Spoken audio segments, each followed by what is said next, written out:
네, 한 번씩 말씀해 보시겠어요? 개구리. 네, 안녕하세요. 격주로 인터뷰 시리즈 마지막 5번째 진행해 보겠습니다. 우선 오늘 이 소개해드리기 앞서서 저희 오늘 하는 프로그램에 대해서 말씀을 드릴 텐데요. 올해 격주로가 서울문화재단에서 주관하는 예술 현장 연구 모임 사업을 지원을 받아서 좀 더 심화된 방식의 관객 경험 연구를 진행해 왔습니다. 그 일환으로 5분의 연구자, 기획자, 디자이너, 비평가 등 전시 경험과 관련된 다양한 분들을 모시고 인터뷰 시리즈를 기획해 왔는데요.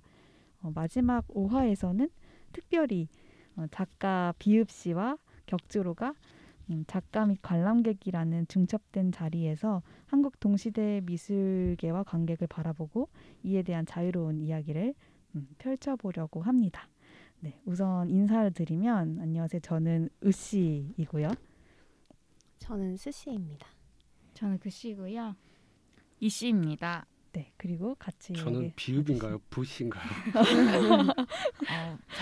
진짜 어떻게 부르는 게 나을까요? 어떻게 하시는 선호하시는 걸 글씨가 말씀해 주세요. 있으니까 네, 비읍으로 하겠습니다. 네, 알겠습니다. 이 자리에 비읍 씨도 함께 와주셨습니다. 네, 반갑습니다. 와. 네, 저희가 시작 전에 조금 저희끼리 좀 근황 얘기를 하긴 했는데, 네, 간략하게 어떻게 지내셨는지 편하게 얘기를 해볼까요? 네. 편하게 네. 얘기해 주시면 될 것 같아요. 제가 얘기하면 되는 거죠? 네. 네네. 일단 다들 뭐. 네. 불러주셔서 너무 감사하고요. 아, 비읍입니다. 네. 저는 작년 말에 한국에 들어와서 정말 운 좋게 유럽의 코로나를 피해가고 뭔가 의도하지 않았지만 다시 돌아갈 수 없는 삶을 살고 있습니다.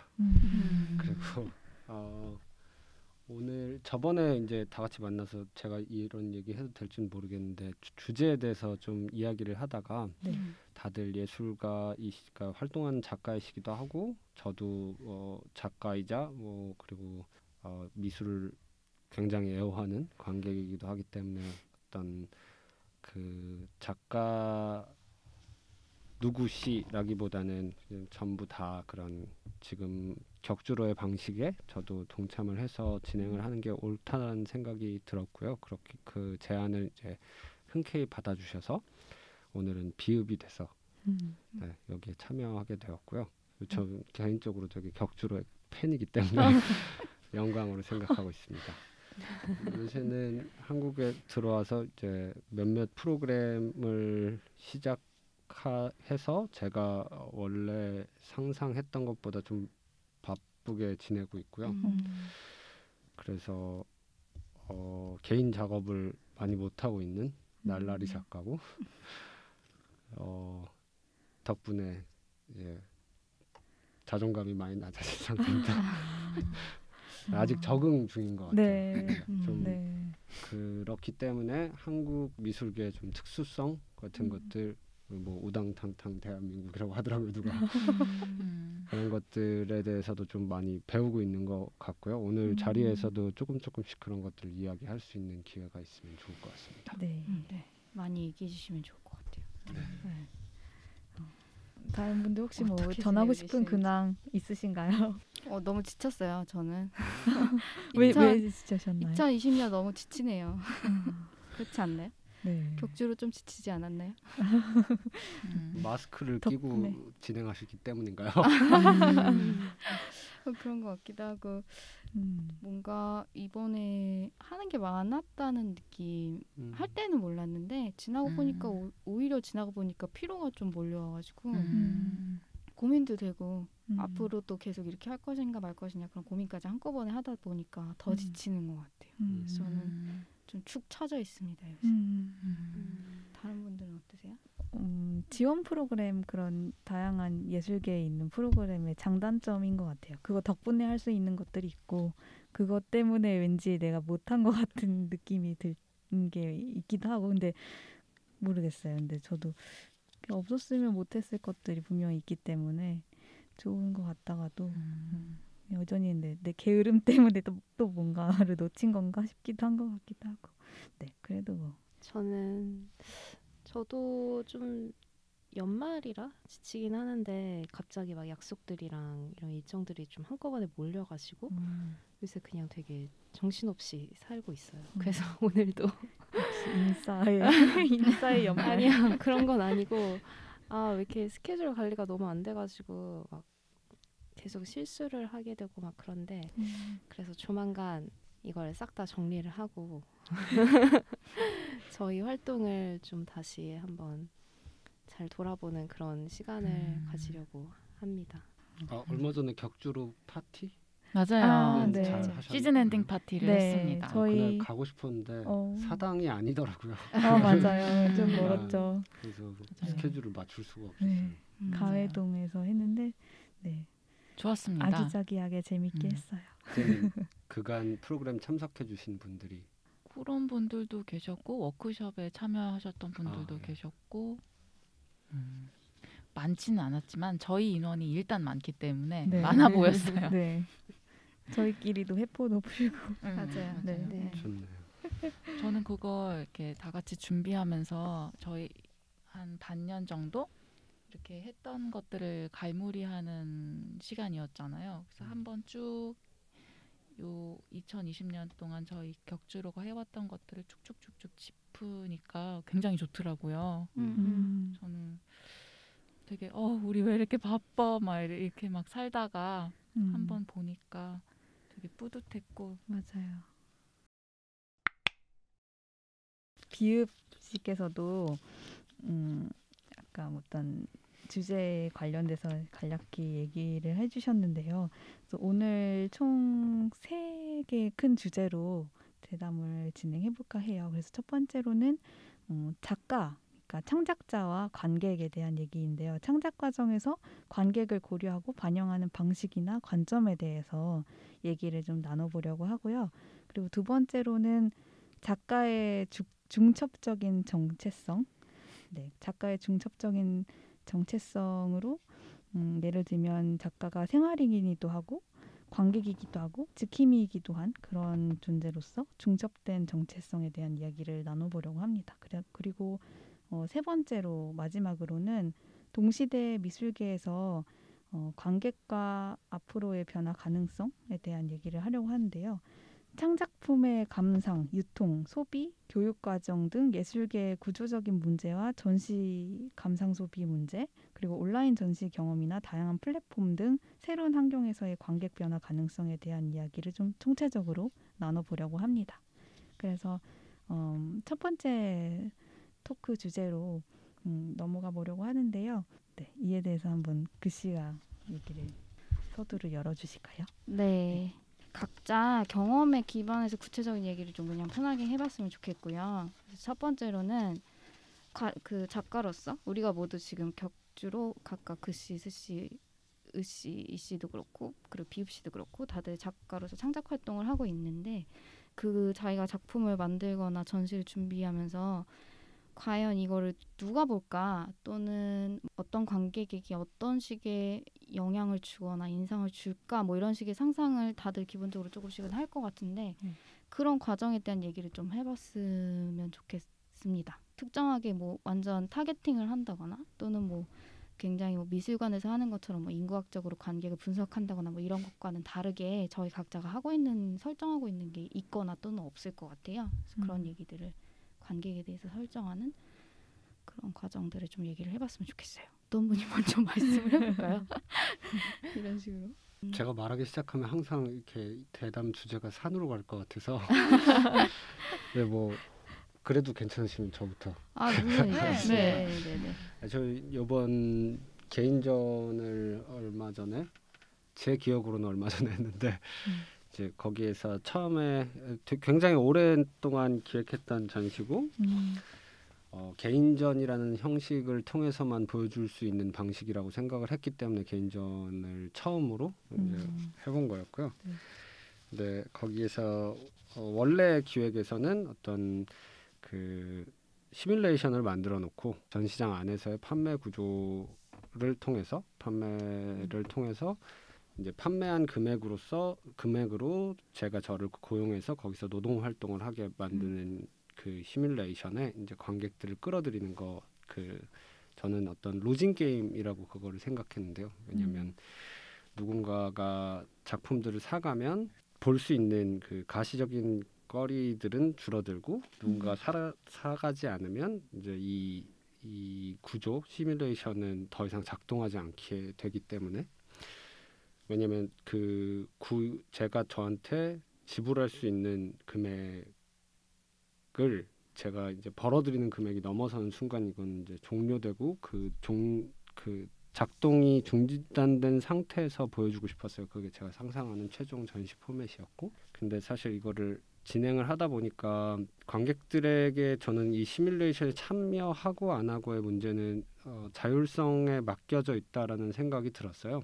근데 이제 작업을 진행하는 과정에서 그 구조 안에 이 관객들을 참여시키는 것마저도 작가가 만들어 놓은 그 구조에 이용하고 있다라는 생각이 좀 많이 들더라고요. 그러니까 이 관객들이 바라볼 수 있는 작품을 마주할 수 있는 그런 여지를 속된 말로 멱살 잡고 끌고 가는 느낌이 좀 들어서 굉장히 불편해졌어요. 그게. 그래서 그 판매가 되는 것을 중단한 상태로 전시를 시작하게 되었고요.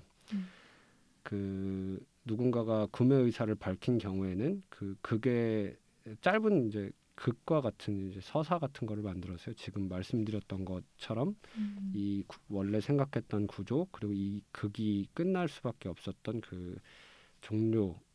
극의 종료 시점 같은 것들을 좀 이렇게 밝혀서 그 순간을 좀 환기시키고 싶은 생각이 들었어요.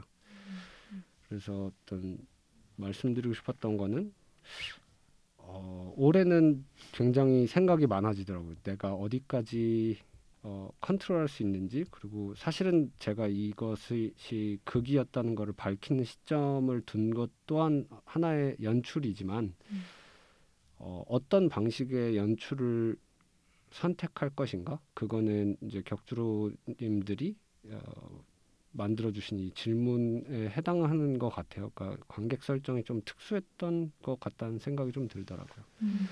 그래서 불러주지 않으셨나 하는 생각도 좀 들고 일단 다른 분들 이야기 좀 듣다가 다시 또 끼어들 수 있으면 전혀 산으로 가지 않으신 것 같아요. 네. 저는 생각나는 그냥 인상들만 생각나는 것들만 얘기하면 제가 그렇게 전시를 뭐 자주 하거나 그러진 않지만 제가 말하고자 하는 것, 제가 다루려고자 하는 것들은 그래도 연속성이 있었다고 생각해요. 그 컨텐츠가 하나가 있다고 하면, 그 덩이가 하나가 있다고 하면 제가 관객을 만나기 이전에 어떤 공간과 만나느냐가 먼저가 되는 것 같더라고요. 그래서 그 공간도 뭐 물론 제가 선택을 하는 것도 있지만 그 공간 입장에서 저와의 합이 어느 정도 맞겠다라고 해서 그들 입장에서의 선택도 있어서 그 합이 맞아져서 되는 것 같더라고요. 그래서 그 공간들에서 어떻게 다른 모습으로 제가 들어갈 수 있을지, 그리고 그 공간을 알고 혹은 이제 저를 알고 뭐 어떤 경로든 그렇게 해서 오는 관객들이 제 작업이 이 공간에 어떤 식으로 녹아 있는지를 좀 보실 수 있게 뭐 그런 것들을 생각하는 것 같아요. 관객으로 자기 전시를 봤을 때처럼 저는 좀 들리는데 네네네. 그거를 아무래도 격주로다 보니까 다시 돌아가서 이야기를 하자면 이 씨가 어떤 관객으로서 자기 전시를 본다는 것이 어떤 상정된 상태에서 이제 작업 과정에도 영향을 미치는 걸까요? 그런 것도 있고 그 어떤 공간들은 공간 특색이 각 공간은 하나인데 그 전시들의 맥락이 이렇게 있었던 공간들도 있잖아요. 그러면서 단골 관객이 있는 공간이 있잖아요. 그래서 그런 단골 관객은 어떤 성향, 어떤 습성을 가진 관객일까라는 것을 상상하면서 그런 사람들과 어떤 식의 말하기, 듣기 방식을 하는 게 재밌을까? 그런 거를 상상하는 것 같아요. 예를 들면은 작년에 땡땡 공간이라는 데서 한 적이 있었는데 거기는 연구실 겸 전시 공간이었어요. 그러니까 거기에 주된 관객층이 인문학 연구하시는 분들이었단 말이죠. 아니면 그들의 지인이거나 그런 경우가 과반수였기 때문에 그런 텍스트를 읽는 것에 익숙하거나 뭔가 이렇게 분류하는 거를 좋아하는 관객 습성이 있는 것 같다면 그런 거를 염두하면서 저도 만날 준비를 하는 것 같아요. 그 공간이 약간 중간 매개의 네. 역할을 하는 거네요. 어떤 장인이니까요. 그런 경우에는 거의 이제 약간 전시가 먼저 준비가 되고 그 다음에 작업을 동시에 그 전시에 맞춰서 진행하게 되는 경우에 그런 식으로 작업이 발전할 수 있는 그런 상태인 거겠죠? 그런 것도 있고 같은 작업이어도 디스플레이 방식에 따라 되게 다를 수 있으니까요.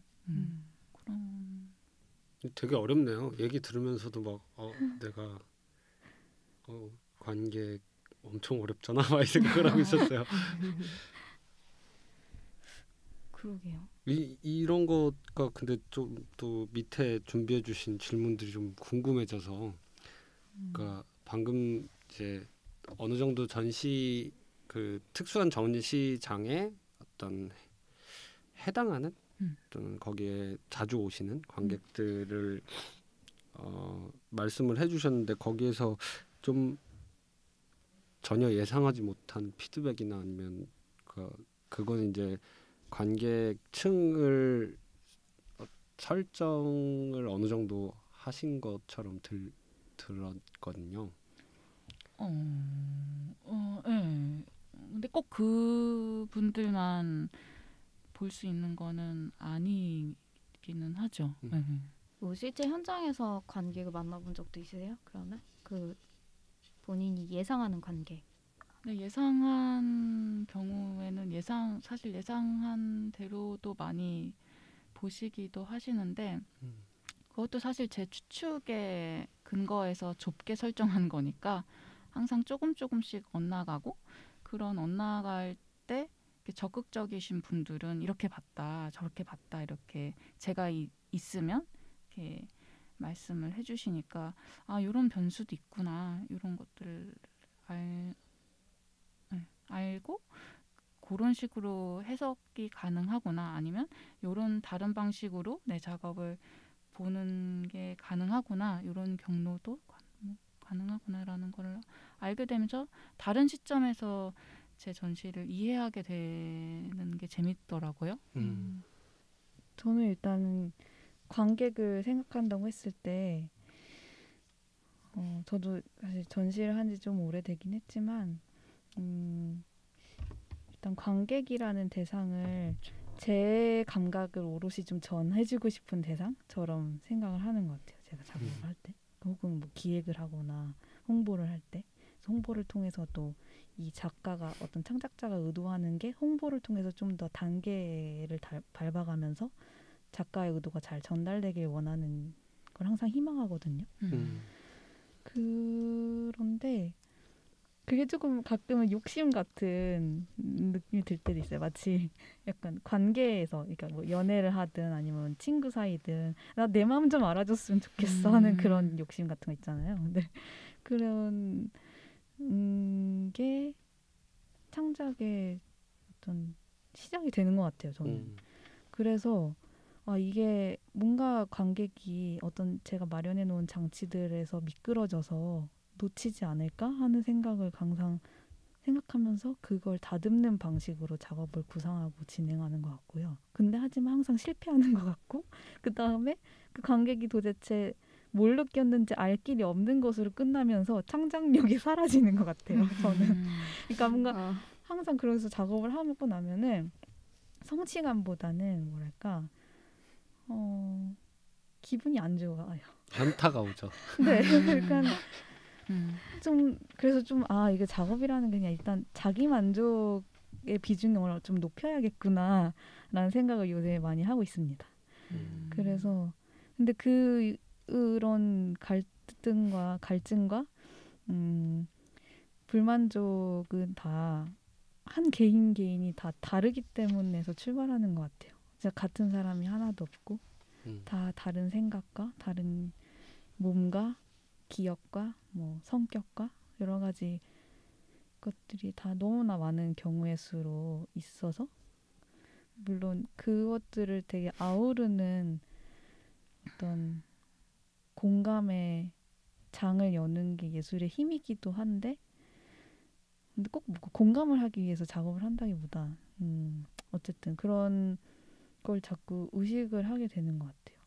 그래서 이건 조금 또 산으로 가는 얘기였습니다. 갑자기 그냥 좀 떠오른 건데 그래서 예전에 되게 좀 실망을 한 경우가 있는데 좀 이 얘기 들으면 여러분들 실망할 수도 있어요. 뭐 이런 얘기를 하지 할 수도 있는데 그러니까 한때 제가 진짜 약간 좀 제가 감각하는 어떤 감정이나 어떤 감각을 전이한다라는 입장에서 창작을 하고 싶어 하던 때에 했던 경험에 대한 얘기인데요. 그 지인이 그 자동차 이렇게 좀 포르쉐 자동차 직원인 분이 있어서 그분이 회사차를 끌고 나와서 한번 그 까이엔 터보를 얻어 탄 적이 있었어요. 근데 그걸 타니까 갑자기 그 집에 데려다 준다고 해서 타는데 남태령을 갑자기 훌쩍 넘는 거예요. 약간 엄청난 스피드로. 그래서 저는 그런 걸 처음 경험해봤거든요. 그러니까 뭔가 마치 다른 몸의 감각을 느낀 것처럼. 그러니까 그때 갑자기 든 생각이 이게 미래주의가 이래서 내연기관에 열광했던 이유가 이거였구나. 약간 이런 너무 강렬하죠. 네, 약간 그런 내연기관의 그 진동과 소음과 스피드 같은 그런 걸 느끼면서 이게 나는 이런 거를 지금 경험했는데 이걸 일상적으로 타는 사람들의 몸은 다른 몸이겠다라는 생각이 확 들면서 내가 이렇게 다른 사람 몸을 알지도 못하는데 무슨 작업을 해? 약간 이런 생각을 한 적이 있었던 것 같아요. 네, 그러면서 항상 실망하면서 요새 작업을 그래서 안 하는 것 같아요. 그게 왜 실망으로 이어지죠? 모르겠어요. 까이는 애한테 지지 마세요. 어쨌든 소수만 탈 수 있는. 근데 사실 내연기관이라고 말씀을 하셨으니까 우리나라에서 이미 우리는 그런 것들을 엄청나게 많이 경험을 하고 그거에 또 너무 우리의 신체가 익숙해져서 그러니까 사실 우리나라만큼 이렇게 대중교통이 잘 되어 있고 뭔가 그 하루에도 몇 번씩 타잖아요. 그런 일상에도 그러니까 저도 이것도 산으로 가는 것 같긴 한데요. 저는 약간 외곽 지역에서 살다가 왔는데 그 어떤 나라에 그러니까 물론 굉장히 잘 사는 곳이었지만 포르쉐의 도시 그래서 왔지만 그러니까 그런 생각도 굉장히 많이 하거든요. 그 요새 나의 정신이 이렇게 혼미한 것이 내가 신체로서 경험하는 그러니까 뭐 짧게 눈앞에 있는 것만 이야기를 하면 하루에 50명을 시각적으로 봤던 것이 뭐 50명 넘겠구나. 뭐 500명을 봤던 것이 뭐 지하철 한 번 잘못하면 10,000명을 봐. 뭐 이런 것들로 인해서도 굉장히 많이 영향을 받고 있겠구나 이런 생각은 많이 하는 것 같아요. 네, 그런 너무 강렬한 경험이어서 그러지 않았을까요? 그래서 요지는 항상 그 관객이라는 미지수의 어떤 대상이 어떤 사람이고 어떤 생각과 어떤 몸과 어떤 텍스트를 갖고 있는 존재일지 상상하면서 이게 전해질까? 안 전해질까?를 생각을 많이 했던 것 같아요. 근데 그게 좀 허무하기도 해서 지금은 좀 많이 지쳐 있는 상태다. 그래서 자기 만족에서 창작의 의미를 많이 찾아보자 이런 상태입니다. 네. 저는 이 씨랑 의 씨의 이야기를 듣다 보니까 우리가 지금 이야기를 하면서도 되게 좀 어떤 힘든 과정을 겪고 있는 거가 그 관객을 작가가 설정한다는 설정 때문인 것 같거든요. 어쩌면 관객에게 내 입장을 밝히는 것, 그 사실 의 씨의 지금 이야기도 들어보면 나는 이런 것에 감각을 전이시키는 것에 실험을 했다라는 명확한 입장이 있다면 사실 관객이 그거를 어떻게 받아들이는 거는 추후의 문제잖아요. 그거는 어떤 설정과는 조금 다를 수 있는 것 같아서 그렇게 생각을 해봐도 좀 좋지 않을까라는 생각이 좀 듭니다. 의 씨가 허무하다고 하셨잖아요. 네. 근데 저는 그 얘기를 들었을 때 되게 재밌다? 와닿았다? 와닿는다라는 생각을 사실 했거든요. 그러니까 운전자가 있는 거고 옆에 동석을 하신 거잖아요. 운전자는 그 스피드를 이렇게 즐기려고 부앙 달린 거 그걸 느낀 거잖아요. 그 부앙을. 그러니까 이게 느껴지는구나, 전이가 되는구나. 다는 아니더라도 저는 그렇게 사실 그냥 그 얘기만 들었을 때 그렇게 이해가 됐었고 그런 측면에서 저는 관객일 때 물론 저의 취향도 있고 뭐 습성이나 뭐 이런 것들도 있지만 전시를 보면서 이 사람이 어떻게 만들었을까, 어떤 과정으로 만들었고 어떤 재미를 느꼈을까, 그 사람의 입장에서 보면서 관람하는 경우가 많거든요. 그럴 때 만든 사람이 분명한 어떤 포커스가 있고 그 재미를 본인이 직접 느꼈으면 제가 그 재미가 전이가 되는 게 느껴져요. 그래서 그게 꼭 충분히 가능한 영역이라고 생각이 들어요. 저도 비슷한 생각인데 뭐 포르쉐나 막 이런 어마어마한 거 뭐 예를 들면 놀이기구 같은 거를 타는 것도 엄청나게 그 강렬하잖아요. 그러니까 어떤 내연기관들이 가져다 주는 그런 감각들은 하지만 제가 미술을 되게 좋아하고 관객으로서 그런 것들을 기대하는 바는 사실 이런 내 선택이나 자유의지 아니면 이거를 해석하는 내가 없이 이거를 감각할 수밖에 없는 그런 상황보다는 정말 작은 감각일지언정 그 내가 모든 사람들이 이야기하는 것들이 너무 다르니까요. 그런 간질간질함을 느꼈을 때인 것 같아요. 그러니까 이거 뭐지? 이거 처음 봤는데 처음 느꼈는데 또는 내가 알고 있는 감각인데 조금 달라. 그러면 그런 너무 호기심이 생겨서 이 작업을 되게 열심히 보게 되는 것 같거든요. 마치 연구라든지 아니면 대화 같이. 그래서 실망하지 않으셨으면 좋겠습니다. 그런 거잖아요. 막 얘기를 들으면서 우리가 그런 정도의 강렬한 감각을 전이시키기 위한 장치를 만들다거나 이런 거는 현대 미술 하시는 분들 중에 가능한 사람들이 몇 없잖아요. 그리고 그들이 갖고 있는 이제 이 구조를 만들기 위해서 가질 수밖에 없는 그런 작업적 한계 같은 것도 분명히 있다고 생각을 하고. 네. 뭐 얘기를 덧붙이자면 이렇게 제가 강렬한 어떤 감각을 전이하려는 작업을 했던 건 아닌데 어쨌든 근데 그냥 그 경험을 통해서 이게 정말 경험의 층위가 다를 수가 있다라는 거를 그냥 그때 깨닫고 네, 다름을 깨닫고 좀 그랬던 것 같아요. 저의 한계를. 네, 어쨌든 그렇습니다. 근데 저도 비슷한 경험을 했었던 것 같아요. 그러니까 최근 작업할 때는 좀 다른데 제가 학부 졸업 작업을 할 때 졸전을 할 때 저는 미술을 그러니까 고등학교 때도 입시 미술을 하지 않았고 다른 전공을 했고 그 중간에 미술을 시작했거든요. 20대 중반 정도 좀 늦게.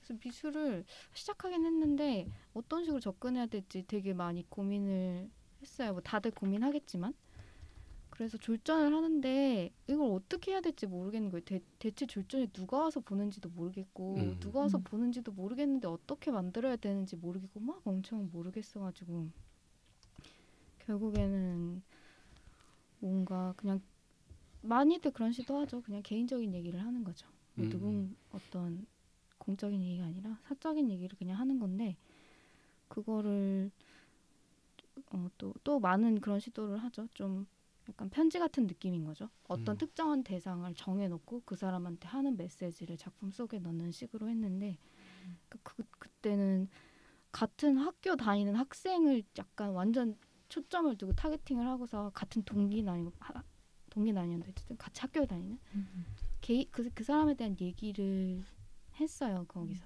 근데 일단 그건 저만 알고 있었죠. 근데 그렇게 하면서 뭐 그거 자체가 중요했던 게 아니라 그냥 그 고민 자체가 기억나요. 그때 얼마나 고민을 했었는지. 그리고 좀 약간 반항심 같은 것도 좀 생겼었어요. 이렇게 모르는 상태에서 작업을 해도 되는 건가? 누가 보는지에 대해서 이렇게까지 감이 안 오는 상태에서 뭔가 내가 결국에는 막 되게 혼자만 아는 그런 사적인 메시지가 담긴 거를 이렇게 남들이 보는데 걸어놓는다는 거에 그냥 은밀한 만족감을 느끼는 걸로 그냥 끝나는 그런 졸전을 하는, 그러니까 이게 내 잘못인가? 막 이러면서 엄청 치열하게 고민을 했었던 기억이 있는데 아무한테도 그 얘기는 한 적이 없고 사실 그 크리틱에서도 졸전 크리틱에서도 물론 얘기를 하지 않았고 근데 나중에 졸전 끝나고 보니까 막 되게 좀 미술계 사람들이 보러 오더라고요. 저는 그걸 몰랐었던 거예요. 그래서 막 명함 같은 것도 주고 받기도 하고 약간 졸전 자체가 미술계 속에서 대학교 졸전 자체가 가지고 있는 어떤 의미가 있는데 몰랐던 거죠. 저는 그 정보도 없고 뭔가 개념도 없고 그랬다는 걸 나중에 알게 되긴 했는데 약간 그게 좀 관련해서 제가 가지고 있는 또 으씨 얘기 들으니까 생각나는 경험 중에 하나예요. 지금 좀 다르게 작업하긴 하는데 근데 비슷한 약간 풀리지 않는 그런 생각은 좀 계속 있긴 해요. 이렇게 모르는 상태로 막 그냥 막 어딘가 돌 던져서 뭐가 맞겠지 식으로 해도 되나? 뭐 이런 생각을 아직도 좀 하긴 합니다. 지금 좀 달라지긴 했어요. 네. 지금은 어떻게 달라지셨어요? 지금은 그 비읍 씨가 얘기하신 거에 좀 많이 동의를 하는 것 같아요. 그러니까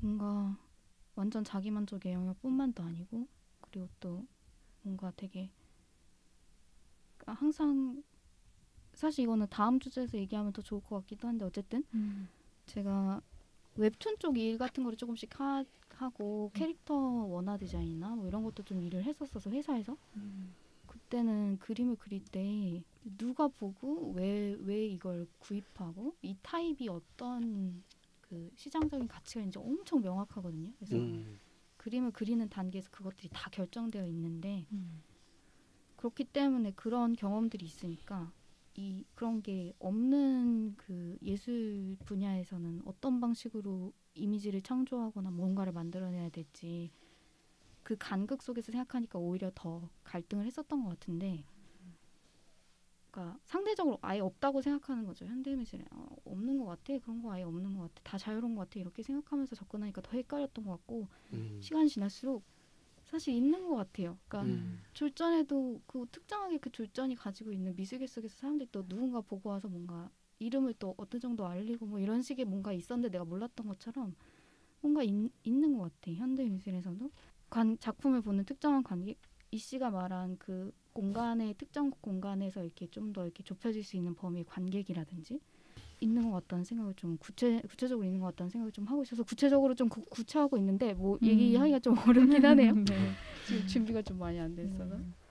저는 그 관객 설정, 관객에 대해서 생각을 할 때 가장 많이 그 드는 생각 중에 하나가 이제 제 군대 때 경험인데요.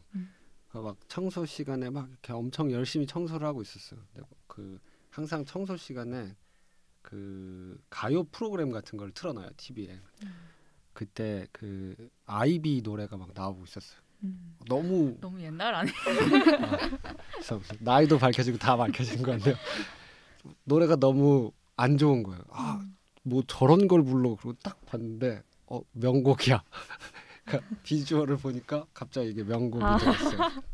그러니까 음악을 들었을 때 그 내가 어떤 감정선에 있는가, 그러니까 그날의 나의 기분에 따라서 막 그런 것들이 차이가 엄청 심하잖아요. 그러니까 이거는 비주얼이었지만 맞는 예는 아니었던 것 같아요. 근데 뭐 어떤 날 갑자기 너무너무 좋아하던 노래를 들었을 때 진짜 쓰레기 같을 때도 있고, 뭐 정말 별로라고 생각했던 뭐 작곡가의 노래를 듣는데 그날 나의 기분에 따라서 예를 들면 한강을 건너는 버스 안에서 이걸 들으니까 갑자기 이 노래에 꽂혀서 그 다음부터는 나의 뭐 좋아하는 리스트에 올라갔어. 그런 경험 다들 있으실 것 같아요. 근데 미술도 저는 좀 비슷한 것 같거든요. 그러니까 영화과는 조금 다른 것 같아요.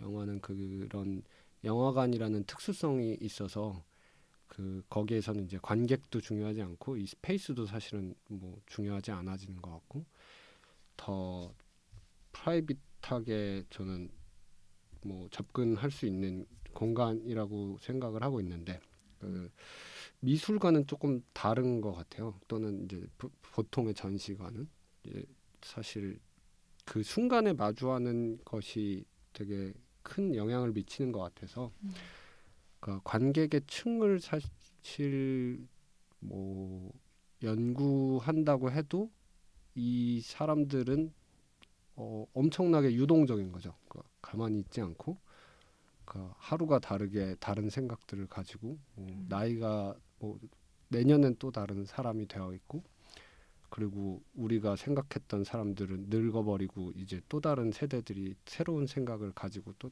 다시 성장을 할 거고, 그래서 제가 그냥 이 부분에서 스트레스를 받지 않기 위해서나 아니면 이제 조금 더 내가 내 입장을 밝히기 위해서 취하는 전략 같은 거는 내가 생각하는 나까지도 보여주는 건 것 같거든요. 그러니까 어떤 그 당시의 나가 마치 저는 요새는 그거를 손거울 같다고 쓰는데, 어떤 지금의 관객을 대하는 또는 전시를 갖는 입장까지도 조금 노출을 시켜서 그거를 받아들인 사람들이 나쁘게는 알아서 해석하는 건 것 같고, 뭐 좋게는 조금 더 자율성 있게 받아들일 수 있는 여지를 준다는 생각을 좀 갖게 됐던 것 같아요.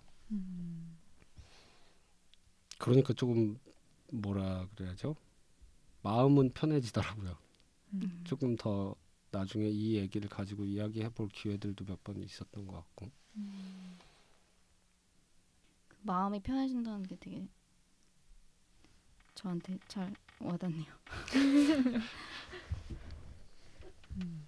그러니까 연결되는지 모르겠지만 그냥 좀 생각난 거를 또 얘기를 해보자면, 말하자면 그러니까 관객이 어떤 것이냐에 대해서 관객의 뭐 스테이터스, 소셜 스테이터스나 뭐 그런 거에 대해서 구체화된 대답을 얻게 되었다는 건 아니고 되진 않았고, 이렇게 막연한 그냥 신뢰라고 해야 되나? 그런 게 좀 생겨서 알 것이다, 이해할 것이다, 볼 것이다, 이런 신뢰가 막 생기는 거예요. 그러니까 미술계에 있을수록 또 작업을 할수록 그런 게 좀 생기는 거예요. 그러니까 이게 뭐 어떤 근거인지는 모르겠는데, 그러니까 관객해서 어떤 인간으로 이렇게 생각이 되는 게 아니라 그냥 작품의 해석 가능성에 대한 막연한 신뢰가 커지고, 그게 작곡을 만들 때 관객을 상상하는 것에 좀 비슷하다고 그래야 되나? 오히려 네. 내가 이렇게 이 작품에 이런 뉘앙스를 담고 이런 되게 미묘한 얘기를 담아도 이게 어딘가에 이렇게 읽힐 것이고, 이런 거에 대한 믿음이 그냥 자기 만족적인 것도 아니고 막 자기 중심적인 그런 것도 아니고, 뭔가 어떤 좀 단단한 신뢰가 조금씩 쌓여가는데, 그거는 내가 좀 이 미술계에서 작업을 하고 또 보고 남들이 하는 걸 보고 좀 이해하면서 생겨나는 것 같아요. 그러니까 네. 나도 볼 수 있는데 나도 저 맞아요. 작업에서 이걸 볼 수 있고 저 사람도 저런 얘기를 할 수 있고 또 미술계 속에서도 이런 얘기들이 흘러다니는 걸 보면은 어떤 종류의 뭐를 포착할 수 있는 감수성이라는 게 여기에 분명히 있고 또는 그런 날카로운 시각 같은 게 있고 그러니까 나도 그런 얘기를 할 수 있는 거고 그러니까 작품을 할 때 그게 되게 도움이 많이 되더라고요. 그렇네요. 네. 그렇기 때문에 격주로나 저번에 대담하셨던 그 코노유키 씨 같은 분들이 중요하다고 생각합니다. 자 역시 네. 깨알 홍보. 네, 홍보를 비읍 씨가 해주시는지. 아 네. 감사합니다. 네. 방금 글씨 얘기를 들었을 때는 그렇게 해석이 됐어요. 그러니까 관객이든 작가든 그러니까 뭐랄까 그냥 머리 위에 붙여진 그 이름표만 다르지 같은 참여자로서 참여를 어떤 방식으로든 자주 할수록 그 믿음이 그 실체가 더 잘 만져진다? 저는 그렇거든요. 제가 자주 전시를 볼 때 그런 누군가가 그러니까 보는 사람들이 있다라는 거에 의심하지 않는데 좀 전시를 자주 안 보게 되는 그런 때가 있더라고요. 좀 많아요. 그런 때 되게 마음도 멀어지면서 그 실체 역시 흐려지더라고요. 그것을 향유하는 사람들의 실체 역시. 전시 준비할 때 굉장히 답답하거나 막혔을 때 전시장을 많이 찾게 되는 것 같아요. 오히려 그럴 때 정말 좋은 막 영향을 미치는 작가를 보면 너무 좋은데 왜 좋을까를 생각을 해보면 그런 관객을 대하는 태도 또는 그 사람의 입장 같은 것들이 조금 더 나한테 자율성을 줬을 때였던 것 같아요. 저 같은 경우에는. 그래서 그 뭔가 두 분이 지금 얘기하신 거가 들으니까 갑자기 그런 생각이 드네요. 뭔가 하고 싶은 말이 되게 많은데 정리가 안 되지. 우리 오늘 시간 되게 많아요. 그래요? 해석 당연히 관객은 모두 각자의 방식으로 해석을 할 수 있는 것 같아요. 하고 있는 것 같고. 근데 이제 작가가 느끼는 거는 어느 정도 나랑 그 해석의 방향이 비슷한지 그 정도? 어느 정도 공감이 뭔가 통하고 있는 같은 방향으로 해석을 하고 있다는 게 느껴지는지 뭐 그런 정도에서 작업을 만드는 게 아닐까 싶어요. 그래서 뭐 아까 계속 얘기를 했듯이 그래서 관객을 설정을 한다는 게 저는 전시에서는 어느 정도 통용이 되는 것 같은데 작품을 만들 때에서는 계속 말한 대로 좀 굉장히 모호한 것 같고 그리고 저는 뭐 저도 작업을 하는 지 굉장히 오래됐지만 회화 작업을 많이 했거든요. 회화 작업을 많이 하고 좀 저도 정서를 담아내거나 그런 류의 작업을 많이 하고 되게 약간 일상적이고 보편적인 장면을 만들어내는 회화 작업을 많이 했었는데 그런 거를 하고 이제 학교에서 뭐 크리틱을 하거나 그러면은 뭐 다양한 피드백을 받잖아요. 그러면 어떤 거는 뭐 제가 생각했던 거랑 비슷한 반응이 나오기도 하고 어떤 거는 아예 다른 반응이 나오기도 하는데 근데 그때 좀 들었던 질문이 뭔가 그러면 아예 다른 반응 아예 생각하지 못했던 그런 피드백을 받았을 때 그게 괜찮냐는 식의 그런 코멘트를 좀 받았었거든요. 근데 저는 그때 괜찮다, 상관없다. 나는 좀 오히려 그런 피드백 받는 게 재밌는 것 같다라고 생각을 했었어요. 그리고 지금도 좀 그렇게 생각을 하는 것 같은데 뭐 그거는 제가 엄청나게 다른 코멘트를 받지 못해서 그런 거일 수도 있지만 근데 좀 저는 그런 거를 원했던 것 같아요. 약간 물론 이 작품으로 나랑 뭐 비슷한 정서나 그런 경험을 했던 공감이 전달이 된다면 그것도 좋지만 좀 작업 자체가 어떤 매개가 돼가지고 다른 사람들의 생각이나 어떤 이야깃거리를 이끌어낼 수 있는 그런 정도만 돼도 좀 괜찮지 않나? 그런 생각을 했던 것 같아요. 근데 그거를 어느 정도까지 아예 나랑 같은 해석을 하게끔 할 건지 아니면 아예 풀어버릴 건지 이거는 좀 그냥 작가 개인에 달려있는 문제인 것 같고 그리고 이거를 어디에 보여줄 건지 뭐 어느 장소, 어느 전시에서 보여줄 건지를 생각을 할 때 그때 좀 관객 설정이 가능한 게 아닌가. 뭐 아까 얘기했던 아예 조그마한 공간, 뭐 예술계에서 잘 방문되어지는 그런 공간에 보여줄 것인지 아니면은 뭐 진짜 뭐 일상적인 공간, 뭐 누구나 되게 대중적인 공간에서 보여줄 것인지 뭐 이런 거는 좀 더 그 설치 방식이나 그런 거에 따라 좀 관객 설정이 가능하지 않을까. 좀 더 이 작업을 세세하게 면밀히 잘 보여줄 수 있는 그런 것들을 장치들을 생각해내는 게 그때 좀 관객 설정이 유용하지 않을까라는 생각이 들어요. 그 되게 동의 가는 내용인 것 같아요. 그러니까 사실 공간들마다의 특징이 있고 뭐 특성도 있고 그러니까 관객 설정도 사실은 어느 정도 되어 있어야 된다고 생각도 드는데 사실 이런 부분에서 조금 헷갈릴 수밖에 없는 것도 있는 것 같거든요. 저는 그러니까 뭐 예를 들면 우리나라 국공립미술관들에서 해주는 역할, 그러니까 거기서 상정한 것들의 모호함, 뭐 전시의 기획 차원에서의 좀 저는 좀 헷갈리더라고요. 이게 대중을 위한 건지 뭐 그러니까 그 관객 설정이 모호하다는 생각이 좀 들었어요. 그러니까 그랬고 그렇기 때문에 어떤 대한 공간들이 없어지고 뭔가 아티스트런 스페이스라는 이름을 달고 또 국가 기금을 받아서 돌아가는 뭐 전시장들이 무수하게 생겼고 그러니까 그 성격들이 참 위험한 얘기인가요?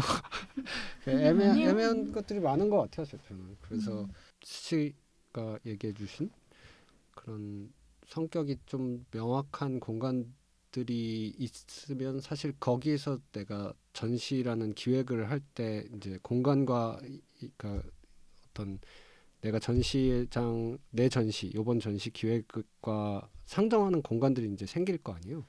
그런 부분에서 자연스럽게 해결될 수 있는 사실 그 문제인 것 같은데 거기에는 뭐 아까 이 씨가 얘기해준 되게 단골 손님들, 그러니까 상정되어 있는 그런 손님들, 뭐 80% 이상이 어떤 그 방향성 같은 것들도 결정이 되어 있을 것이고 그 운영진들도 그 사람들을 대하는 방식, 뭐 디스플레이라든지 아니면 뭐 글이라든지 그러니까 글의 어떤 그런 방향성이라든지 이런 것들이 설정이 되어 있으면 이제 사실 작가가 어떤 작업을 진행함에 있어서의 고민 같은 것들은 또는 이제 준비 같은 것들을 좀 더 해볼 수 있지 않나 이 생각은 좀 들더라고요. 그러니까 예를 들면 비엔날레라든지 이게 되게 잘 설정이 되어 있는 어떤 국공립미술관들이라든지 이런 것들을 생각해 보면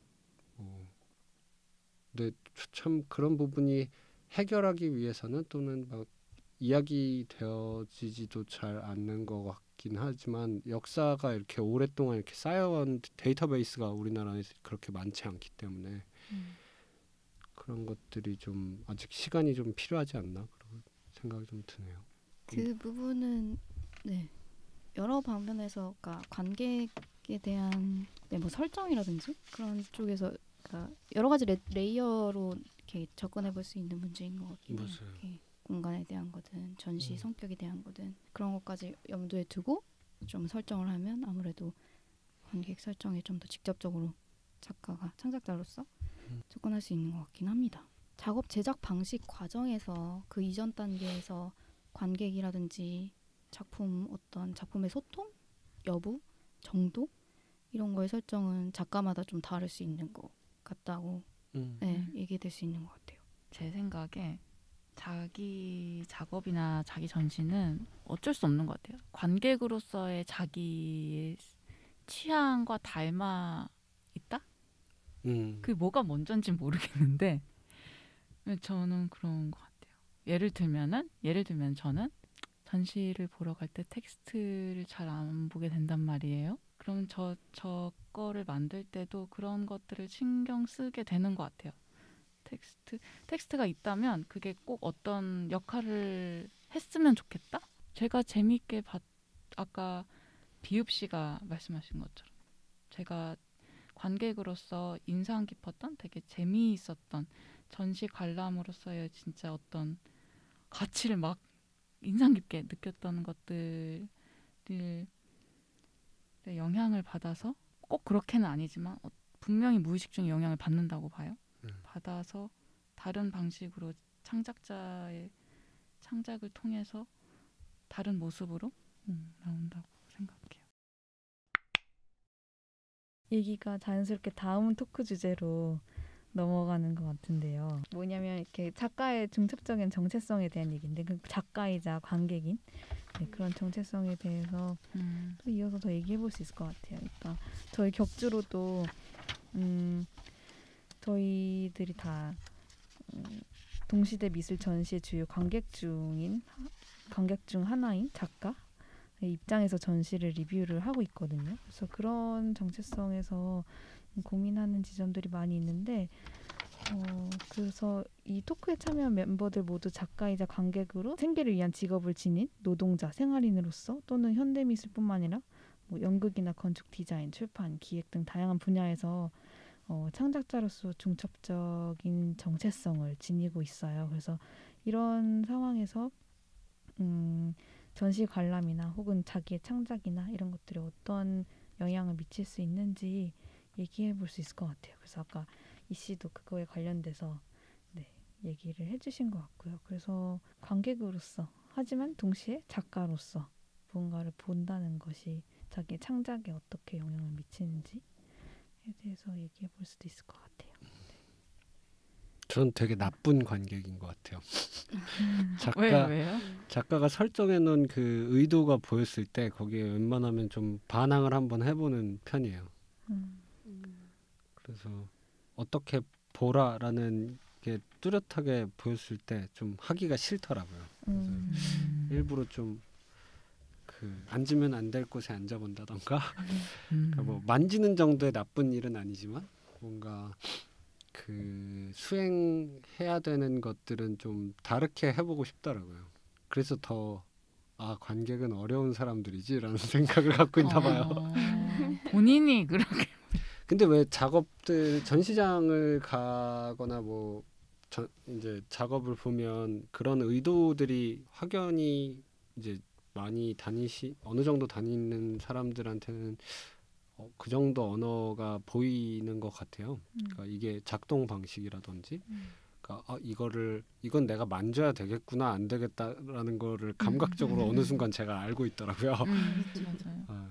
근데 또 의외로 지금 시립에서 전시를 하고 있는 것과 이거는 그리고 이번에 신작하신 거는 실제로 못 봤으니까 이렇게 얘기하는 게 좀 조심스럽긴 한데 누가 봐도 만져서 소리가 나야지 되는 것들이 만지지 못하게 돼 있는 경우가 있나 보더라고요. 근데 이제 그런 것들은 익숙한 관객들에게는 이 작업은 만져서 누군가가 작동을 시켜야지 또는 이게 흔들려서 소리를 발생해야지 작업이 작동하는 거구나라는 거를 알았을 텐데 그거를 못하게 해놓은 것들이 좀 당황스럽긴 하더라고요.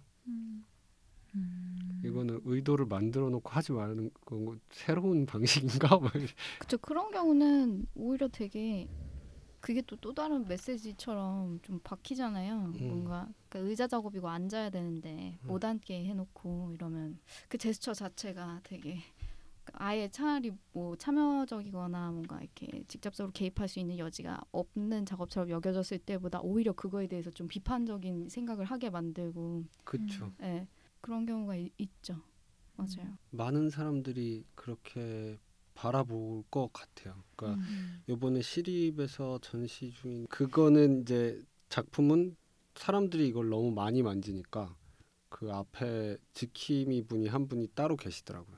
그래서 아 저도 아는데 만져야 될 것 같죠? 막 이러시더라고요. 그러니까 그러면 안 된대요. 뭐 그거는 약간 당황스럽긴 하더라고요. 아 상상을 하라고 이렇게 해놓으신 건가? 뭐 이랬죠. 그러니까 관람 방식이 어느 정도 그 모듈이 정해져 있다라는 것이 파악이 되면 왜 기분이 나쁠까에 대해서 약간 나를 해보고 너무 쉽게 있었어. 보는 거 아니야? 뭐 이런 느낌 아니에요? 그러니까 뭔가 그쵸. 그냥 왜 그럴까 생각을 했을 때 나라는 사람도 생각을 할 수 있고 선택할 수 있는 사람인데 그것이 배제되었구나라는 게 사전적으로 딱 생각이 들었을 때 그래서인 것 같단 그래서인 게 아닌가 그런 생각을 했어요. 근데 그 선이 좀 까다롭긴 하죠. 그러니까 관객을 너무 바보로 보는 거 아니야 싶은 것도 있고 한편으로는 너무 불친절한 거 아니야 뭐 이런 것도 되게 있고 어려운 것도 있죠. 약간 경험이 준비되지 않은 것처럼 느껴질 정도로 그러니까 이런 얘기를 할 때 관객층에 대한 생각을 할 수밖에 없는 것 같긴 해요. 나는 그러니까 전시 볼 때도 동시에 그런 생각을 하는 것 같아요. 아 나는 이거 좀 이렇게 느껴지는데 나 일반 관객이라고 또 막 상정을 하죠. 일반 관객은 어떨까? 뭐 이렇게 생각을 한다든지. 저는 이럴 땐 재밌어요. 이게 요런 모듈이구나 될 때 나도 너무 하고 싶다라고 생각이 들을 때는 이렇긴 한데 내가 들어가서 이게 변수가 생기겠구나 라는 게 있을 때 해보고 싶어요. 근데 변수가 없을 것 같다. 그러면 마치 컨베이어 벨트의 하나의 물건인 것처럼 제가 그쵸. 느껴진단 말이에요. 그럴 때 딱 그 입맛이 딱 떨어진다고 그래야 되나? 그렇게 되는 것 같아요. 오케이 알았어 하고 이제 다음 볼 걸로 가는 거죠. 굳이 안 해도 오케이. 그게 되게 다른 거. 네 맞아요. 근데 사실 이번에 제가 아까 했던 뭐 작업 얘기를 다시 하면 그 원래 설정이 너무 명확하게 그 읽을 수 있었기 때문에 이제 특히 미술 관계자분들이 오시면 이렇게 쓱 보고 가신 경우가 많더라고요. 그러니까 뭔가 이렇게 구매 의사를 밝혔을 때 그 길이라든지 이런 것들을 못 전달해 주는 것에 대한 되게 아쉬움과 동시에 아 이게 내가 갖고 있는 미술을 대하는 태도였겠구나 이 생각이 좀 드는 거예요. 그러니까 저도 지금 이 씨가 말하신 대로 이렇게 쓱 보고 이게 너무 빠르게 읽혀버리면 이제 흥미가 떨어져서 보통 이제 재미가 없어지는데 그랬을 때 또 다른 많은 것들을 놓쳤겠구나라는 생각도 한편으로는 되게 들더라고요. 약간 자기 반성 같은 거를 한 달 동안 하고 있었어요. 맞아요. 너무 공감돼요. 그래서 관객으로서의 예의 뭐 이런 것도 생각해요. 의무는 아닌데 예의상 여기까지는 그래도 다 스텝 밟아야 후회가 없겠구나. 맞아요. 뭔가 그런. 긴 영상을 대할 때도 좀 그렇지 않나요? 아주 공감해요.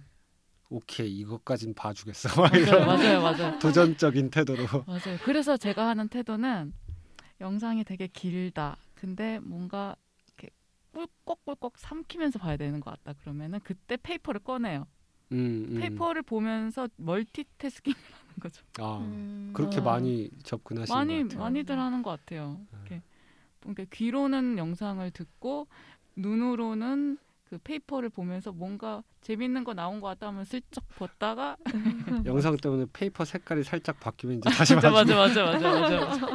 그렇게 어떤 때 인내를 하면서 저는 그런 경향이 되게 심했었는데 들어가서 쓱 보고 알겠다라고 생각되거나 뭐 사실 그런 근거도 없는데 좀 그런 판단을 좀 빠르게 내리고 그 판단 속에서 얻어지는 게 있으면 재밌다고 느끼고 안 얻어지는 게 없으면 좀 이렇게 그랬었는데 이렇게 리뷰하면서 특히 으씨가 리뷰하는 걸 들으면서 좀 많이 바뀌었어요. 그러니까 되게 으씨는 하나하나 감각적으로 꼼꼼히 이렇게 스텝을 밟아가면서 그걸 기록하고 그 과정에서 얻을 수 있는 게 있다는 걸 좀 계속 알게 돼가지고 체험하는 게 전시는 중요하구나 그런 되게 간단한 얘기지만 그래서 그렇게 조금씩 바뀌어서 좀 그렇게 보게 된 것 같고 저는 그 얘기 또 물론 이렇게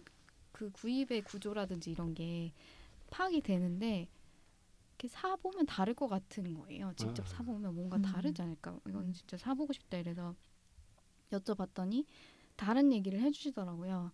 그래서 또 그게 약간 또 예기치 못한 경험으로 다가와서 그게 또 재밌었는데 그러니까 그 태도가 거의 트리거가 된 거죠. 아 이거는 해보면 다를 거야. 체험해보면 좀 다를 거야. 이런 생각을 해본 게. 그래서 네, 그런 게 있는 것 같아요. 미술전시는 확실히 좀 그런 게 확실히 있는 것 같아요. 근데 그 기대감을 아예 완전 없앨 정도로 되게 뻔해 보이는 세팅들도 있긴 하죠. 네. 그런 공간도 있는 것 같기도 하고요. 작가들마다 보는 방식이 되게 많이 다르더라고요. 뭐 누구는 텍스트를 나중에 읽는다던가 뭐 집에 가서 읽는 분들도 있었고 그러니까 텍스트 없이 이걸 보고 텍스트를 보고 다시 보는 분들도 있는 것 같고 텍스트를 먼저 접하시는 분들도 있는 것 같고 그리고 누군가의 리뷰를 통해서만 오시는 분들도 꽤 있는 것 같더라고요.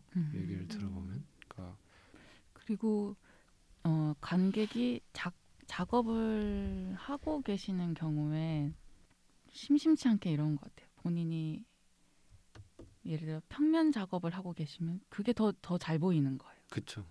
아니면 그러니까 좀 너무 이렇게 나눠서 매체를 나눠서 얘기해서 좀 그렇긴 한데 영상 작업을 하시면 영상 작업이 더 감상이 이렇게 잘 되나 봐요. 뭔가.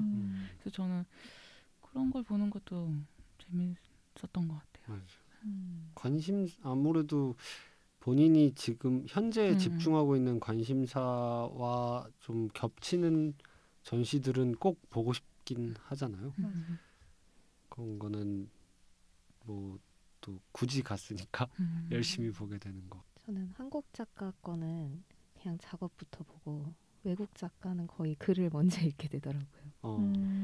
그래서 아까 뭐 이 씨가 잠깐 얘기하기도 했지만 좀 그런 것 같아요. 사실 작가가 아무리 그걸 감추려고 해도 작업에 그 사람의 그런 뭐라고 해야 되나? 배경이나 환경이 다 저는 나타난다고 생각을 하거든요. 그 사람의 삶이나 경험했던 것들이.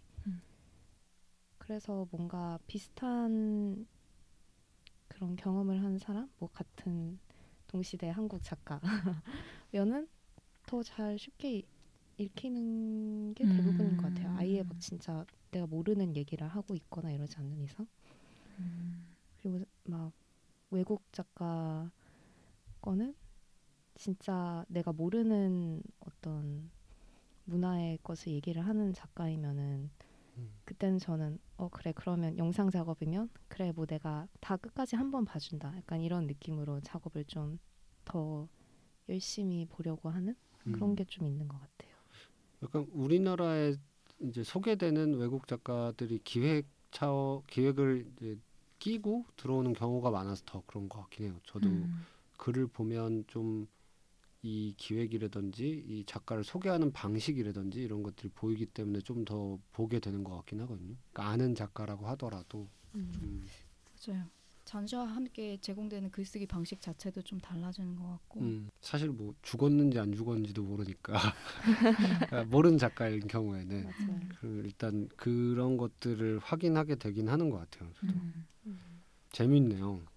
그런 생각을 또 못 해봤네요. 그런 생각도 좀 드는 게 관객으로서의 경험치라고 그래야 되나? 그건 좀 따로 있는 것 같다. 그러니까 작가로 창작을 하는 건데 전시만 보려고 관객으로서 좀 많이 보고 나서야 좀 보이는 것들이 오히려 좀 생기는 것 같다는 생각도 좀 저는 하고 있어요. 최근에. 그러니까 물론 작가가 전시라는 것 자체에 되게 근접한 위치고 또 여러 가지로 많은 맥락을 가지고 있는 위치긴 하지만 그건 좀 따로고 좀 슬렁슬렁 관객으로서 좀 전시를 많이 보니까 오히려 또 그 독립적으로 보이는 게 좀 많이 생긴 저는 좀 그러고 있습니다. 그것도 띄어서 생각할 수는 없는 것 같아요. 저는 되게 오랫동안 뮤지엄 같은 데서 일을 했었는데 그러고 나니까 보이는 것들이 있는 거예요. 그러니까 뭐 뮤지엄 스탠다드에서 벗어난 디스플레이 방식을 보면 이건 나한테 되게 언어처럼 보이는 거죠. 그러니까 왜 저렇게 했지? 뭐를 얘기하려고 하는 의도가 있나 보다라고 더 그쪽으로 치우쳐서 보게 되는 것 같아요. 뭐 예를 들면 간격이 일반적인 것보다 뭐 넓게 해놨다던가 높게 걸리거나 뭐 낮게 걸어놨다던가, 그러니까 회화나 뭐 영상 같은 경우에 그러니까 뭐 설치물도 뭐 포데스트를 안 썼다거나 이거를 다른 방식으로 보여주는 것들, 뭐 이런 것들이 좀 더 많이 관심이 가게 되는 것 같아요. 그러니까 그것들이 보이게 되는 것 같아요. 그거는 심지어 어디 사느냐에 따라서도 좀 관심사가 좀 달라진 것 같아요. 그러니까 제가 예전에 살았던 곳과 이제 서울에서 살게 되면서 또는 지금 레지던시에 있는 다른 도시에 있으면 또 관심이 가는 것들이 막 생기더라고요. 전시를 보면서 최근에 읽고 있는 책 같은 거에도 영향을 많이 받는 것 같고요. 그렇죠. 그러니까 관객으로서 변화하는 관객으로서의 자신을 좀 뭐랄까 좀 더 잘 느낄 수 있는 그런 걸까요? 저는 그 말씀을 하셔서 그냥 제가 관객일 때 전 이렇게 전시를 자주 볼 때도 있지만 안 볼 땐 또 되게 안 보거든요. 그럴 땐 사실 전시는 안 보지만 다른 거를 봐요. 책을 본다든지. 그러니까 계속 저는 향유하는 사람이기는 한단 말이에요. 근데 그게 관객이란 이름으로 불릴 때도 있고 독자, 그러니까 정체성이 중첩이 된다는 거죠. 이거 역시 독자로서의 정체성, 청취자, 음악만 주구리장창, 팟캐스트만 주구리장창 들을 때도 있고, 뭐 유튜브, 뭐 넷플릭스만 주구리장창 볼 때도 있고. 근데 그 선택지가 그렇게 많은 와중에 굳이 전시를 시간을 내서 발걸음을 해서 보러 가는 때가 있단 말이에요. 그럴 때 제가 더 뭐랄까 그런 생각을 하고 전시를 보러 갈 때 좀 기대하게 되는 것 같아요. 전시가 어떤 내용일까도 궁금하지만 그냥 그 행위 자체가 신나는 거예요. 맞아요. 그 전시를 많이 다니다가 안 다니고 싶어지는 때도 있는 것 같아요. 그러니까 뭐 날을 잡아서 보통 많이 돌잖아요. 그런 게 너무 싫어질 때가 있는 거예요. 그러니까 뭔가 이거를 위해서 내가 시간을 내고 뭐 나들이 가듯이 하루를 비워놓고 전시장을 돌고 항상 지치니까 뭐 이렇게 보는 게 맞나 싶기도 하고, 그것들이 또 이렇게 다 비슷한데도 많이 전시장들이 모여 있으니까요. 또 막상 하나만 보러 가기가 참 잘 안 되더라고요. 하나만 보러 갈 때는 정말 사실 별로 없고 두 개죠 보통, 아니면 세 개. 근데 그쵸. 저는 그런 생각이 드는 게 그 전시 단독으로서의 만족도도 물론 있지만 비교하게 되는 거예요. 이 만족도를 두 개는 세 개 이렇게 같이 이렇게 돌면 ABC 세 개를 봤다면 어떤 게 만족도가 높았나? 아니면은 뭐 어떻게 달랐나? 뭐 그런 식으로 감상의 경험이 이렇게 정리가 되는 때 재미도 있으면서도 아리송한 게 되는 것 같아요. 전에도 얘기를 많이 했었던 것 같긴 한데 관객 개개인의 관람의 서사 같은 것도 좀 있고 그것도 되게 복합적으로 형성될 수 있다는 생각이 일단 들고, 그러니까 작가가 자신이 어떤 거에서 영향을 받고 또 어떤 식의 문화적인 경험을 하고 있는지 말할 때는 그 아웃풋이 작품으로 나올 것이기 때문에 그 영향 속에서 좀 주목하게 되잖아요. 이 사람 안에 문화적인 영향이 이렇게 축적되고 그게 또 어떻게 아웃풋이 나오냐, 뭐 작품으로 나오냐, 뭐 이런 식의 걸 상상하게 되는데 관객도 사실 그게 뭐 창작한다고 사람은 아니지만 그래도 그 문화적인 그런 영향을 한 몸에 좀 이렇게 자기가 흡수를 하면서 깨어나가는 어떤 자기만의 경험의 서사 같은 게 있는 것 같고 개별적으로. 그리고 그게 생각보다 되게 중요한 문화적인 자원일 수 있다? 이렇게 얘기하니까 너무 좀 무슨 사업하는 사람 같은데 그런 건 아니고 그런 전시를 보고 되게 많은 경험을 하길 원하잖아요. 사실 관객이 좀 경험을 하길 원하는 거잖아요. 막 재미없이 보고 그냥 아무 감흥 없이 가길 원하는 게 아니라 어떤 경험을 하길 원하는 건데 그게 어떤 전시 하나가 되게 힘내가지고 엄청 좋은 전시를 해서 그런 것뿐만 아니라 이미 여러 가지 경험 속에서 관객이 자신만의 뭔가 맥락이 있고 거기서 이렇게 전시를 찾아갔을 때 그게 약간 만남 속에서 뭔가 이렇게 계기가 돼서 그 경험이 증폭됐을 때 그런 관람 그런 걸 좀 기대를 하는 거잖아요. 근데 그게 가능하려면 관객이 이렇게 내부적으로 자신의 그런 문화적인 경험이라든지 이런 서사 같은 걸 잘 이렇게 좀 어느 정도는 소화를 하고 정리를 하고 있어야 가능해지는 것 같다는 생각이 드는데 생각을 하게 되네요. 그게 꼭 문화적인 것뿐만은 아니겠죠. 뭐 생활 속에서도 있을 수 있죠. 뭐 자기 일이라든지 뭐 개인 인간관계라든지 어쨌든 그게 되게 다양할 수 있다는 거는 우리가 언제나 상정을 하고 있지만 그걸 좀 더 서사 개인마다의 서사 작가의 어떤 문화적인 그런 창작자로서의 형성만큼이나 중요할 수 있는 서사로 좀 볼 수 있지 않을까. 관객도 그만큼 복잡하게 그런 게 좀 그런 태도가 들을수록 좀 그렇게 생각하게 되고. 되게 공감이 많이 되는 거고 그냥 저는 이렇게 이런 얘기들을 할 때마다 결국 드는 건 그냥 좀 교육이 중요하지 않나. 맞아요. 그런 생각을 그냥 계속 하게 되는 것 같아요. 교육이랑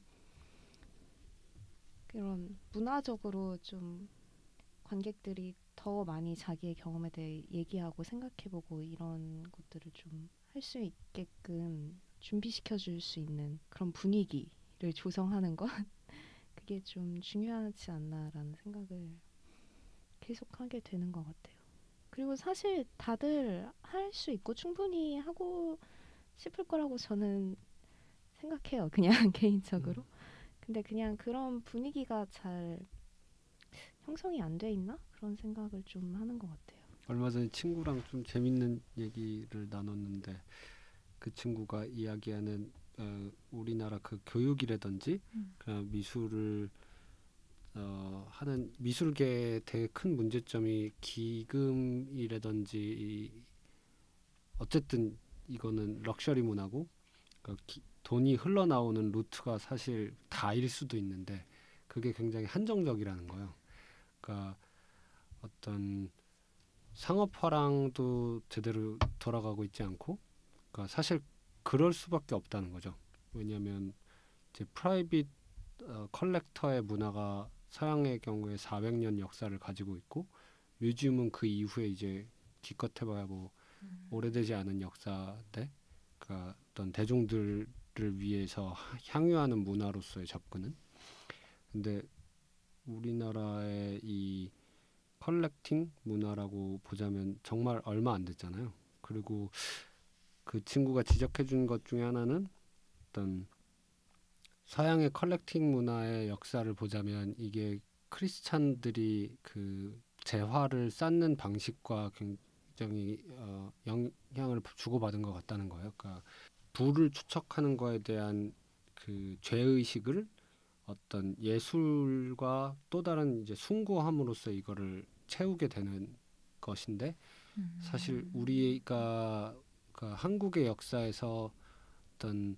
예술을 대하는 태도는 조금 더 선비 문화에 가까운 것 같다는 거죠. 그러니까 뭔가 이거가 재화가 되면 안 되고 그렇게 이 금액적으로 환원되면 예술의 가치가 떨어지는 것처럼 마치 그렇게 생각이 들기 때문에 어떤 컬렉터들 또는 기업들의 참여도가 사실 현저하게 낮고 하지만 이거를 죽게 냅두면 안 될 것 같으니까 정부의 개입이 계속 일어나고 그러니까 어떤 형태들이 정해지고 그러니까 사실은 전시 외적으로 예술을 향유하는 방식들이 되게 많이 존재할 텐데 그러니까 나를 잡아서 그 정해진 루트를 도는 것도 사실 저는 그 피로도가 어디서 오냐라고 생각해 보면 되게 많은 부분에서 이제 전시의 형태들이 이미 결정이 나 있기 때문인 것 같거든요.